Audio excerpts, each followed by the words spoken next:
a craving for like wheat products or like go through any type of withdrawal? I wouldn't necessarily call it a withdrawal because there's no physical dependence on that molecule.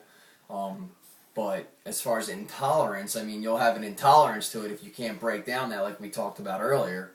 But there's no withdrawal or craving for these. Okay. Is vomiting one of the symptoms of autism? And like if so, is there a reason why this specific disorder causes it? Because like we were talking about earlier about, the dairy peptides and autistic children not being able to break them down in their body, is vomiting the cause of it? Well, vomiting can be the cause of anything. Child could be dehydrated, child could be sick, the child could have the common cold, child could have a stomach virus. You can't link vomiting to one single etiology.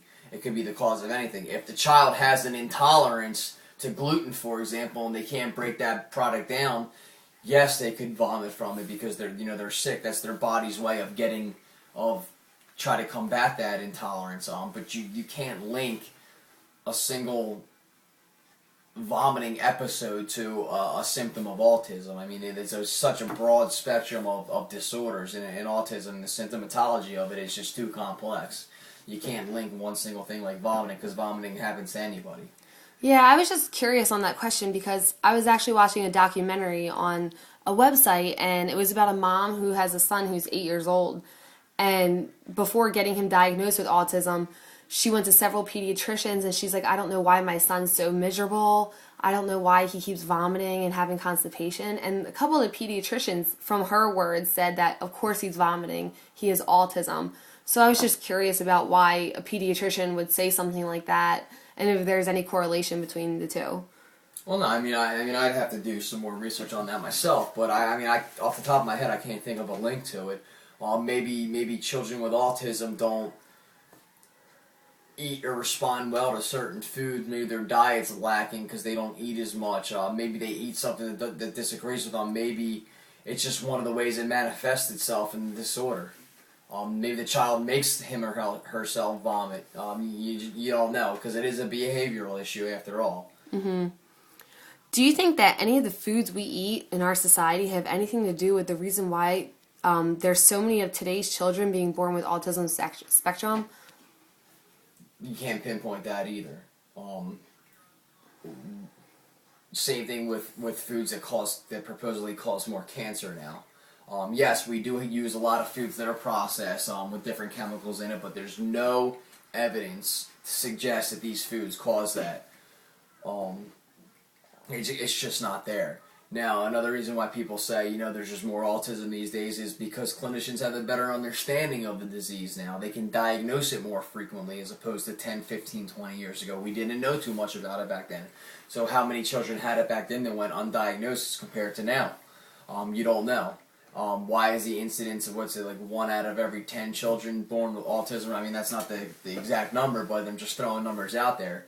It's because we have a better understanding of it, and pediatricians know more about it and are trained more on it, so they can diagnose better.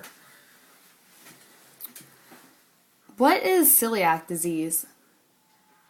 Celiac disease is an intolerance to gluten products as well. So what happens with celiac disease is we can't break down those molecules. Now, when we can't break down those molecules, when we consume foods with those molecules in them, it can extremely upset our digestive tract, cause ulcers and vomiting. Absolutely, vomiting is one of the problems there because we can't tolerate that molecule. That molecule actually, if you want to think of it in a sense where our body attacks itself, it's kind of like an autoimmune disease where our body looks at that molecule as a foreign invader. So anytime we have something foreign come into our body, we create an immune response, and our body tries to get that molecule out of our body. So when we ingest those, people with the celiac disease or that intolerance, their body attacks that, causes huge inflammation in the area, pain, very, very, very painful, digestive upset, vomiting, diarrhea. It's just it's a complex disorder that is a very troublesome disease state in people with uncontrolled celiac disease. I first learned this disease through researching this topic. Why is it so common in autistic individuals? I mean, why is it common? And maybe there is a link. I don't know for sure, and I don't think anyone does. I mean, that's why it's being researched right now. So I couldn't really give you a definite answer on that. But it's a very interesting correlation that they're looking at, and then that's why they're looking at it, because they think that there may be a correlation there.